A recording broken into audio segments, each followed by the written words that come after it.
101 FM, first with news and talk indicator. I'm Tara Nickerson. You're listening to the Daily Wrap. Thanks for joining us. Well, it's time for Fridays with Geno, and we always love to get to talk to Geno about the movies that opened up last week, the ones that are opening up this week, so you know whether they're worth your time.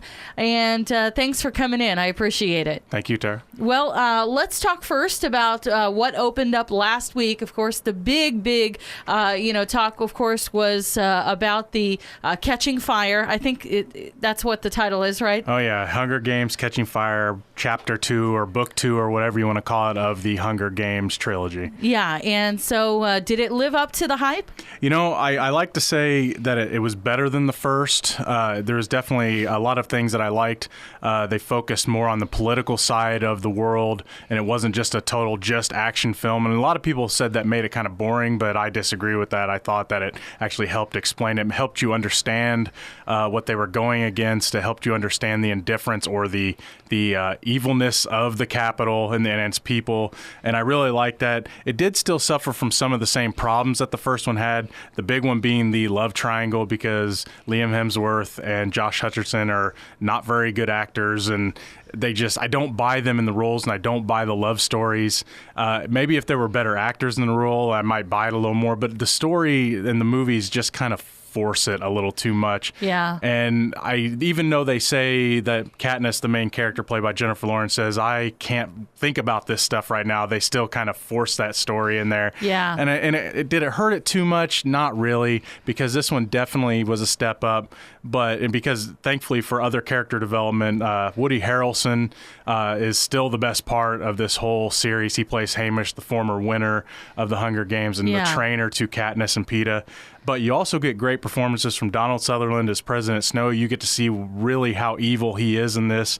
And Elizabeth Banks as Effie Trinket. She was kind of the, spoiled, she took them and led them to the games and everything. But this one, you actually get to see that there's a little bit of method to her madness, and she might be a little more involved and smarter than you think. And I really like that you got to see that side of her. Yeah, well, it sounds like it's definitely worth the money if you have an interest in the Hunger Games trilogy. It's absolutely worth it. I know they flocked to the theaters in droves last weekend. Yeah, if you're a fan of the first one or you love the books, you're gonna like this one. I don't think it would change your mind if you didn't like the first one, but it could. It is definitely a little better than the first one. Great. And what else opened up last weekend? Well, Delivery Man opened up, and I have a statement on that, and I'll leave it at that. My statement is Vince Vaughn once again plays Vince Vaughn in Vince Vaughn, growing up and learning what it is to be Vince Vaughn. Look, if you've seen a Vince Vaughn movie where he's the underdog, you've seen this one. It's the same stuff. The only thing is this one, the humor is not funny. I laughed maybe once, but there's actually some good serious stuff in the movie. I almost wish they would have went a total serious route in this, and it would have worked really well for me. A little known fact about this movie, it's actually a remake of an Israeli indie film called Starbuck. Wow. And I watched the trailer for this, and that movie came out in 2011. They're already remaking a movie that came out in 2011, which I thought was a little odd. But I watched the trailer, and it's the same shots, it's the same jokes, it's the same everything. It was almost a carbon copy, maybe 99% carbon copy of each other, and I thought that was kind of interesting that they didn't even really try this time. Yeah, they pretty much just said, "Hey, Vince Vaughn, do you want to make some money? Let's do this." That's just it though. He plays the underdog well, and if the story is good, it's good. I didn't hate the internship. It wasn't great, but I had a good time and I laughed. And I mean, it helped you had Owen Wilson and had the tag team there, but he needs to do something different. Yeah. I'd love to see him. I mean, I know he tried playing a serial killer when they did remake Psycho. That was a bad idea because you shouldn't remake something like Psycho. But I would really like to see him do something more serious, just a different kind of role that's something he hasn't tackled before, and really see what he can do. Something he could maybe get some critical acclaim for would be nice, because it'd be great to see him in a different light. I really think he's probably better than he's letting on. I mean, if you've seen Swingers, that's a great movie where he plays a totally different character. He's a jerk pretty much the whole time, and he's just his life's ambition is to party and have as much fornication with women as he wants, and that's really his life. Now that's a great movie. I'd like to see him do some more stuff like that. Yeah. Well, if people are fans of Vince Vaughn and his comedy, they may actually end up disappointed if they spend their money on this one, because it doesn't sound like there was tons of great Vince Vaughn humor in it. No, it's really he almost felt, even though it was his type of movie, he almost felt out of character. And once again, finding out that it was a remake, I kind of see that. I don't think he was able to even really put his own spin on it. Would it have helped? Not really. If you're gonna watch it, rent it. But I would even say don't even do that. Yeah. Well, in addition to the movies that opened up last weekend, there was one more movie that opened up, yesterday? Yeah, it opened up. I got to go see it on Tuesday night. And it's Jason Statham's new movie, Homefront, which a lot of people, they just put Jason Statham in just an action film. Well, this is that kind of movie. Unfortunately, they don't release a lot of his indie stuff, which, believe it or not, Jason Statham's actually a really good actor. And if you catch a lot of his indie stuff, movies like Redemption, which is on Netflix, by the way, The Bank Job or Chaos, and there's some others, he can actually act really well, but for some reason they only release his total action stuff like The Expendables, or stuff like that, or or the stuff like Safe, which Safe's actually a really good one. This one's actually very entertaining. It's just not as good as his indie stuff. It's not like as bad. He's had a few stinkers. This one's actually fun to watch. I would rent it, but I like Jason Statham. I was excited to see it. It's not as bad as, say, Parker was. Yeah. But the premise of this movie is he is a DEA agent and a job goes bad, so he retires and moves his family to a small Louisiana town. But a random encounter that his daughter has with a schoolboy makes him end up getting mixed up with a local meth kingpin played by James Franco. Wow. And it's actually very entertaining, but I'm not going to say rush to the theater to go see it. Okay. And so, again, that one was Homefront, right? Yeah. All right. And so what are we expecting in the theaters this weekend? Well, Disney's new movie comes out, Frozen. It's their new computer graphic animated movie.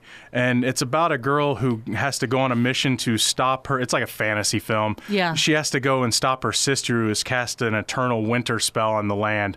The trailers have really gone for the comedy, but a lot of the stuff I'm reading about it is there's more serious element to it, where the sister's not really a bad guy. It's something she's developing these powers. It almost sounds something like out of X-Men, where she can't control her powers, and so she hides away, and she's afraid she's going to destroy the world. So I'm not really sure where this one's going to go.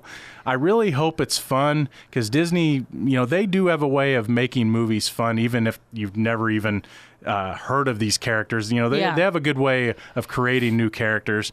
I'm really hoping it's a fun adventure film. I really hope it's funny. I mean, there hasn't been a lot of good kids movies this year, so we need some more good kids movies this year. So that's what I'm really hoping to get out of this one. All right. Well, that might be one that parents want to take their kids to over the weekend for sure. Or if you're just a Disney buff, you might want to go check it out. Any movie news do you want to talk about? Yeah, I got a couple stories here. First of all, they don't know if it's either a sequel to the 2009 remake of Friday the 13th or if they're going to reboot it again. But they have announced a release date for a new Friday the 13th film. So yes, fans of Jason, he's coming back again. Jason never dies. Apparently not. And the release date for that is March 13th, 2015. And yes, that falls on Friday the 13th. Well, of course. So the gimmick is there. And the rumor is that it's going to be a found footage film, which we thought those were dying out. And unfortunately now they are not, if this is the case. I don't know, really. I didn't like the reboot. There were some things I did like, but honestly, they should have just let that franchise go. But of course, it's so iconic. They're never going to let it go. And not when there's a chance to make a buck. Fans are going to go see it, even if it's just so they can go rip it apart. Yeah. Because a lot of the fans of the remake said, well, we like this and this, but everything else was horrible. Yeah. Well, they're going to do it again, and they're going to keep remaking it. And you know what? I'll watch it too. I'm not a big fan of Jason, but I'll watch it, and I'm not too excited. But I know there's some people out there that would be. You'll watch it and then come give us the full review. That is my job. All right. I also have news on X-Men Days of Future Past. They released this week what one of the plots is going to be, and it involves the magic bullet theory in the JFK assassination, because Days of Future Past is about time travel, and they're going back to the 70s. And they've released that Magneto, played by Michael Fassbender, was involved in bending the bullet to hit JFK. Wow. And he serves prison time for the crime. And if you want more information on that and a mock news footage file, you can go to thebentbullet.com. It's actually really kind of cool to watch. And some of the stuff, it's like Magneto's on the grassy knoll, and Oswald didn't act alone. And it's really cool what they're doing, kind of like what they did with the Cuban Missile Crisis in the first movie. Well, kind of interesting, too, especially since this week a lot of people were reflecting on the fact that it was the 50th anniversary of when JFK was assassinated. So, again, that website is what? Thebentbullet.com. Thebentbullet.com. All right, fantastic. I know people can also find you on Facebook, right? That's right. You can search The Real Geno. That's REEL Geno on Facebook. You can also contact me at therealgeno@yahoo.com, or you can follow me on Twitter at TheRealGeno. Fantastic. Geno, thanks for being here. I appreciate it. Thank you, Tara. All right, you're listening to The Daily Wrap. This is Talk 101 FM.